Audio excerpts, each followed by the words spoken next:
भारत के राजपूत राजाओं ने जिन्होंने अपनी तलवार की नोक पर गर्दन रख के राष्ट्र की सेवा के लिए बलिदान हो गए, मातृभूमि की सेवा के लिए, स्त्रियों के मान सम्मान की सेवा के लिए बलिदान हो गए। अगर उनमें फर्क नहीं पता है तो समाजवादी पार्टी के तमाम नेताओं को, कार्यकर्ताओं को घर की लैट्रिन का लोटा भर के पानी पिलाओ और बोलो इनसे कि इस लोटे में और मेरे घर के किचन के लोटे में कोई फर्क नहीं है, बना तो साला स्टील का ही है और पियो पानी इसका। राणा सांगा पर ऐसी विवादित टिप्पणी देख करके अगर खोला तुम्हारा रक्त नहीं तो ना माँ का तुमने दूध पिया और बाप का तुमने रक्त का टुकड़ों पे पलने वाला आम जनता के टैक्स के पैसे से और आम जनता का चुनाव भड़ुआ अगर ये बोल रहा है, उनको महान बता रहा है, तो इसकी मानसिकता, उसकी माँ की खटिया पे कौन आया? देवी देवताओं का अपमान उड़ाओगे, हमारे योद्धाओं का अपमान उड़ाओगे, ये बर्दाश्त नहीं करेंगे, बिल्कुल नहीं इसके जो भी जूते बजाएगा, इसके जो भी चांटे बजाएगा, इसके जो भी लट बजाएगा, भाई साहब उसको 1 लाख रुपए का इनाम, 2 टके का। मैं कह रहा हूँ सपा के टुकड़ों पे पलने वाला एक सांसद इनके बारे में गलत बोल रहा है, इस देश के मालिक के बारे में गलत बोल रहा है, इनके वंशजों को आतंकी बता रहा है, दंगाई बता रहा है। ये 2 कौड़ी का आदमी समाज के टुकड़े पे पलने वाला, इस देश में जिन लोगों ने इस कैंडिडेट को चुना, इनके टैक्स पे पलने वाला, इनके टैक्स पे सोने वाला, इनके टैक्स के बिस्तर पे और अय्यासी करने वाला ये सांसद हमारे पूर्वजों को इस तरीके से अपमानित कर रहा है और हम लोग शांत बैठ जाएं। हमने इसका फतवा निकाल दिया है। इसके जो भी जूते बजाएगा, इसके जो भी चांटे बजाएगा, इसके जो भी लट बजाएगा, भाई साहब उसको 1 लाख रुपए का इनाम। देश के अंदर राजनीति का इतना स्तर गिर गया है कि अब महापुरुषों का अपमान संसद के अंदर होगा, डेवलपमेंट पे तो बात होगी नहीं। उत्तर प्रदेश के तमाम जनता से मैं कहना चाहूंगा, अपने घर में एक लैट्रिन वाला लोटा रखो।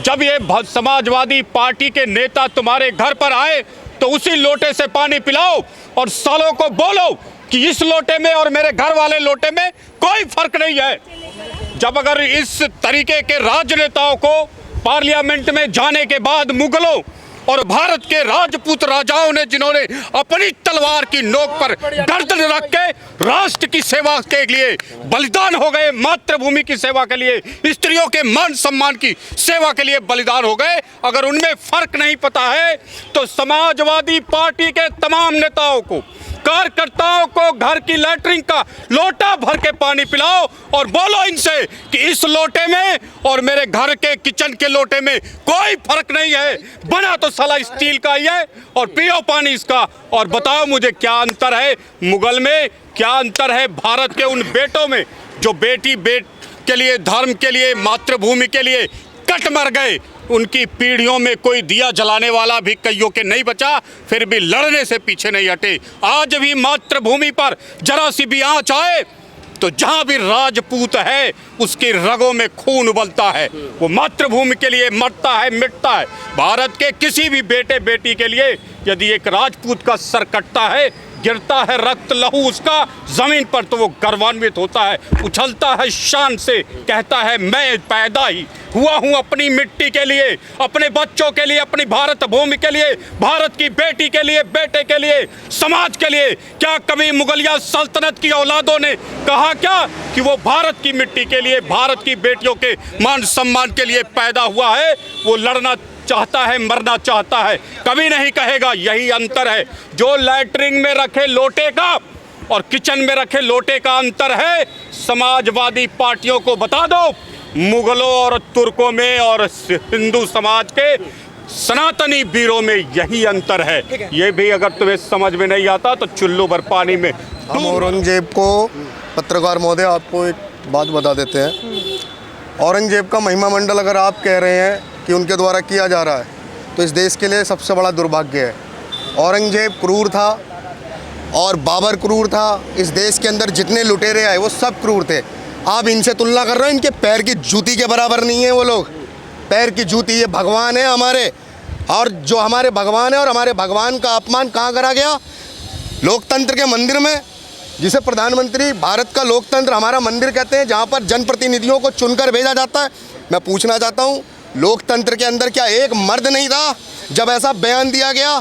जनता के चुने प्रतिनिधियों से पूछना चाहता हूँ, 500 से ज़्यादा संख्या है सांसदों की, क्या पूरी संसद में एक मर्द सांसद पैदा नहीं हुआ था जो जनता को विश्वास दिलाता कि अगर आपके सम्मान पर ठेस किसी नेता के द्वारा पहुंचाई गई, हमारे भगवान को टारगेट लेके, तो उसे वहीं संसद में जवाब देना चाहिए था। अगर आज हम यहाँ पर खड़े होकर एफआईआर और कंप्लेंट की प्रक्रिया कर रहे हैं, इससे संतुष्ट नहीं हैं हम, क्योंकि एफआईआर करना मात्र इनको सम्मान दिलाना नहीं है, क्योंकि इनका मान और सम्मान और भारत का आज जो भी सर्वस्व है वो सब हमारे योद्धाओं के वजह से है। ये 2 कौड़ी के नेता ये जनता को राशन चावल बांटकर मुफ्त की राजनीति करने वाले ये युद्ध की नीति को गलत ठहरा रहे हैं, योद्धाओं को गलत बता रहे हैं। जो लोग युद्ध के मैदान में जिन्होंने बल से देश की रक्षा करी, उनको छल से आज ये लोकतंत्र के मंदिर में बुरा बता रहे हैं। ये देश का दुर्भाग्य है। और मैं बात करता हूँ आज समस्त सनातनियों से और उन सभी क्षत्रिय योद्धाओं से कि जिनके पूर्वज हैं हम, हमारे ये भगवान, अगर सुनकर आज शांत हैं तो फिर आपसे बड़ा कायर इस धरती पर कोई नहीं है, क्योंकि लोकतंत्र के अंदर 70 साल में सरकार ने हिंदुओं को कायर बना दिया, इतना बड़ा कायर बना दिया कि हमारे भगवान का अपमान अगर किया गया तो संसद में एक भी कोई नहीं बोला, कोई मर्द नहीं था। क्या वहाँ पर जनता के चुने प्रतिनिधियों के द्वारा जो भेजे गए जितने प्रतिनिधि थे, क्या एक प्रतिनिधि ने भी एक जनता के व्यक्ति के वोट का सम्मान नहीं रखा? क्या हम वोट इसलिए करते हैं कि आप संसद भवन में बैठकर हमारा उपहास उड़ाओगे, हमारे देवी देवताओं का अपमान उड़ाओगे, हमारे योद्धाओं का अपमान उड़ाओगे? ये बर्दाश्त नहीं करेंगे, बिल्कुल नहीं करेंगे। समाजवादी पार्टी के इतिहास में और उनकी राजनीति में आखिरी कील ठोकने का काम अगर किसी ने किया है तो इस कुत्ते ने किया है। समाजवादी पार्टी की राजनीति की आखिरी कील इस व्यक्ति ने ठोकी है। हम तो सोच रहे थे अखिलेश ठोकेगा, लेकिन ये तो आखिरी कील तो इसने ठोक दी, जिसने हमारे योद्धाओं का सम्मान कैसे करके दिखाया लोकतंत्र में, जिसे हम स्वीकार नहीं कर सकते। अगर ऐसा सम्मान अगर वो वोट पाकर लोकतंत्र के मंदिर में बैठ के करेंगे तो ऐसे अपमान करने वाले नेताओं को सबक सिखाना जनता का काम है, क्योंकि कानून से तो ये बचते रहेंगे। ठीक है, हमने सवाल करा समाजवादी पार्टी के कार्यकर्ताओं से, तो उन्होंने कहा कि आप जिन राणा सांगा की या महाराणा प्रताप जैसे योद्धाओं की बातें कर रहे हैं, आखिर मुगलों को लेकर कौन आया? मुगलों को लेकर कौन आया? देखिए, ये आप जितना पीछे जाओगे विवाद हो जाएगा। समाजवादी पार्टी, अरे हम कह रहे हैं तुर्कों को कौन लेके आया था भारत के अंदर? सबसे पहले तुर्क आए थे। आप बात कर लो ना, तुर्कों से शुरू कर लो ना, जहाँ से शुरुआत हुई थी। कहाँ मुगलों पे पहुँच गए? जिनके बच्चे हैं बाबर के, वही तो आज लोकतंत्र के मंदिर में अपमान कर रहे हैं ना हमारे योद्धाओं का। आप बताओ ना, इस देश के अंदर राजनीति जिहाद पर, और जिस प्रकार आज देश के अंदर हम देख रहे हैं नीतियां राजनीतियां बलात्कार पर, जिहाद पर हो रही हैं, ये देश का दुर्भाग्य है। और हर उस पीढ़ी का जो कमा कमा कर टैक्स दे रही है, और उनके टैक्स से आज महिमा मंडल किए जा रहे हैं आक्रांताओं के। ऐसे महिमा मंडल आज दिल्ली के अंदर देख लो, एक एक आक्रांता के नाम के बोर्ड लगाकर महिमा मंडल किए जा रहे हैं। हमारे बच्चों को स्कूलों के अंदर पढ़ाया जा रहा है बाबर महान अकबर महान। ये सब किसके टैक्स से दिया जा रहा है? हमारे टैक्स से। हमारे योद्धाओं ने एक एक रक्त रणभूमि में कर्ज चुकाया माँ भारती का, और उसके बाद उनकी दी हुई विरासत और उनके दिए हुए गढ़ और किले जितने भी थे, आज उनका ये वापसी सिला दिया जा रहा है। 2 कौड़ी का टुकड़ों पे पलने वाला आम जनता के टैक्स के पैसे से, और आम जनता का चुनाव भड़ुआ अगर ये बोल रहा है, उनको मान बता रहा है, तो इसकी मानसिकता और उसकी माँ की खटिया पे कौन आया होगा? ये उस पार्टी का व्यक्ति है जिन्होंने कार सेवकों पे गोलियां चलवाई थी। ये उस पार्टी का व्यक्ति है जो बोलता था, जिनका लीडर बोलता था मेरे को मुल्ला मुलायम बोलो, तो उसके लीडर भी तो ऐसे ही होंगे ना। क्या पता इसने मुल्ला मुलायम के आए आकर के, क्या पता इसकी माँ की मालिश करके वो खटिया पे, हमें जहाँ मिलेगा साले पे मार लगाएंगे भाई, सारे पे मार लगाएंगे और मार लगाएंगे। जो मुकदमा बनता हो तो तैयार है भाई। मैं अखिलेश यादव की बात करूंगा, जो अपने बाप का सगा नहीं हुआ, जो औरंगजेब को अपने बाप के तो उस पर तुलना करने लगे, वो समाजवादी पार्टी आज कहीं ना कहीं इस्लामिक ओर की तरफ बढ़ चुकी है। जब अकबर की बात की जाती है, जब औरंगजेब की बात की जाती है, तो वहाँ पर हमारे शौर्य महाराणा प्रताप की बात आती है, छत्रपति शिवाजी महाराज की बात आती है, साहस की बात की जाती है तो राणा सांगा की बात आती है। पर हैरानी की बात है कि एक कुत्ता, मैं साफ बोलूंगा, राणा सांगा का अपमान करने वाला एक कुत्ता संसद में खड़े होकर बोलता है, पर वहाँ इतने सांसद खड़े होते हैं, कोई वहाँ से उठकर एक थप्पड़ तक नहीं मारता। हम सीधा, जैसे विजय भाई ने बोला है कि उसको जो भी मारेगा या नुकसान पहुंचाएगा उसको समर्थन करेंगे, 1 लाख रुपए देंगे, उसके समर्थन में है। और ऐसे सुअर के बीच का इलाज होना चाहिए, क्योंकि अगला कोई सुअर पैदा नहीं होना चाहिए। और ऐसे कैंडिडेट भेजें, पार्षद, सरपंच, विधायक, एमएलए, एमपी, मंत्री, ऐसे भेजें मर्द जो शेरनी माँ के कोख से पैदा हुए हैं। कैसे आपने मर्द भेज रखे हैं? चिल्ली पटेटो, मोमोस और क्लब डिस्को बार में घूमने वाले सारे मर्द संसद भवन में भेज दिया आपने। जो उस साले को बता नहीं सके उसको सबक नहीं सिखा सके। भाई जय गौ माता, जय श्री राम। मैं आपका भाई अभिषेक ठाकुर। मेरे हाथ में FIR है, कमिश्नर साहब की मुहर लगी हुई है इसके ऊपर। आज मैं पूरे समाज से, पूरे हिंदू समाज से कहना चाहूँगा, क्योंकि एक बार ध्यान से देख लो इस FIR को। मैं कहता हूँ इस देश के अंदर कई लाख संगठन हैं, पर आज कहाँ सोए हुए वो संगठन? सबको निकल करके बाहर आना चाहिए। अगर इस देश में 5 लाख संगठन है तो इस कुत्ते के बच्चे के ऊपर 5 लाख से ज़्यादा FIR होनी चाहिए। और सरकार को संसद मार्ग पुलिस स्टेशन के सामने खड़े होकर के बता रहे हैं कि अगर इसके ऊपर कार्रवाई नहीं हुई तो फिर इस देश का सर्व हिंदू समाज, केवल राजपूत समाज नहीं, मैं भी राजपूत समाज से आता हूँ, मेरे भाई हैं अलग अलग समाज से, सारे भाई आते हैं, इन्होंने आकर के FIR कराने का काम करा और डंके की चोट पर बोल रहे हैं अगर इस 2 कौड़ी के आदमी नीच पर अगर इनसे शिकंजा नहीं कसता तो हम संसद नहीं चलने देंगे। फिर हमें हिम्मत कहने गुंडे हैं, उपद्रवी हैं, ये आतताई हैं। और दूसरी चीज़ एक बात और कहना चाहूँगा, जितने भी लोग बिल्कुल धमकी दे रहे हैं, हमें ऐसी धमकी देंगे।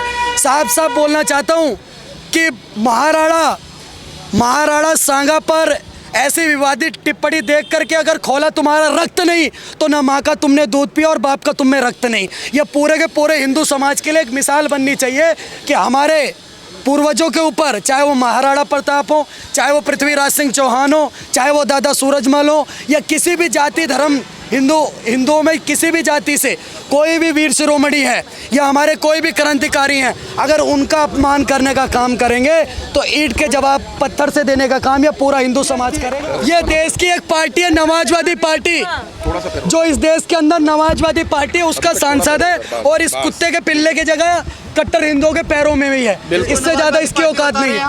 जो समाजवादी जिसको आप कहते हो, असलियत में वो नमाजवादी पार्टी है, वो औरंगजेब और बाबर का DNA। क्या बताएंगे? देखिए, जो दूसरी पार्टियां हैं और जो कट्टर हिंदू सनातनी है, वो रामजादे हैं और ये लोग हरामजादे हैं। इनकी औकात सिर्फ पैरों के नीचे है। मोदी जी तो कहा जाए रमजान के इफ्तार की बधाइयां दे रहे हैं। देखिए, मैंने मोदी जी और बीजेपी का ठेका नहीं लिया। हम हिंदुत्व की बात कर रहे हैं, हिंदुओं की बात कर रहे हैं। पार्टी क्यों कह रहे हैं? मैं कहूँगा मेरी अभिव्यक्ति की आज़ादी है, फ्रीडम ऑफ स्पीच है। इस 2 कौड़ी के सुअर ने हमारे वीर शिरोमणि के बारे में बोल दिया तो हम किसके बारे में कुछ भी कहें? मैं तो कहता हूँ कुत्ते का पिल्ला ही। लोकसभा में जो आपके और भारत देश के जो योद्धा है राणा सांगा, आपने कहा कि समाजवादी पार्टी का इतिहास तो राम कार सेवकों पे गोली चलाना है।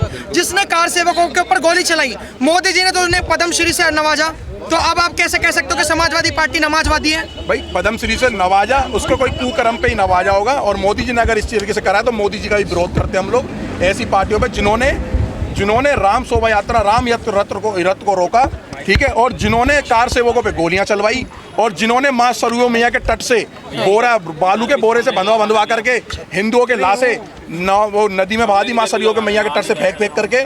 और जो यूं कहते थे कि भाई हमें तो मुल्ला मुलायम बोलो, हमें बड़ी खुशी आती है, अगर उनको इस तरीके से नवाजा तो हम प्रधानमंत्री जी का। देखो, साफ बात है भाई, एक बात कान खोल करके सुन ले कि छतरी हूँ, छतरी की भांति जीना जानूँ और वरना भी, और वक्त पड़े तो गिरे रक्त वरना न गिरे पसीना भी।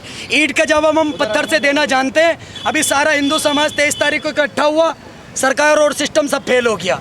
तो हमें इस मुकाम पर मत लेकर आओ कि हमारा दिमाग खराब हो जाए, हम सड़कों पर आ जाएंगे। क्योंकि अगर हम सड़कों पर आ गए तो ऐसे सुअरों को धरती पर जमीन कम पड़ जाएगी भागने के लिए। ठीक है, तो ऐसी विवादित टिप्पणी बोलने से बचे, क्योंकि वीर शिरोमणि का अपमान नहीं सहा जाएगा, देश के एक भी क्रांतिकारी का अपमान नहीं सहा जाएगा। और ये पूरी की पूरी नमाजवादी पार्टी से कहना चाहूँगा कि इस नमाजवादी पार्टी में ऐसे कठमुल्ले बैठे हुए हैं जो नमाजवादी पार्टी को ख़त्म कराने का काम करेंगे। आज उत्तर प्रदेश में भी हिंदुत्ववादी सरकार है, बाबा बुलडोजर की सरकार है, डबल इंजन की सरकार है, और देश में प्रधानमंत्री मोदी जी की सरकार है। मैं एक बात कहना चाहूँगा, पार्लियामेंट के अंदर इतने सारे सांसद बैठे थे, किसी पे क्या इतनी हिम्मत नहीं बनी इसके 2 कौड़ी के आदमी को मट्टी में मिला देते।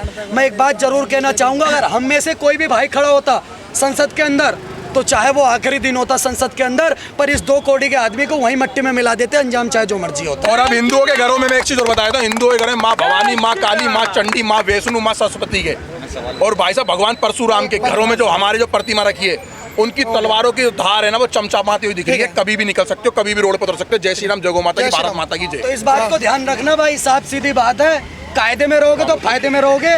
ऐसी टिप्पणी करो जिससे हिंदुओं की धार्मिक भावनाओं को ठेस ना पहुंचे नहीं, मट्टी में मिला देंगे।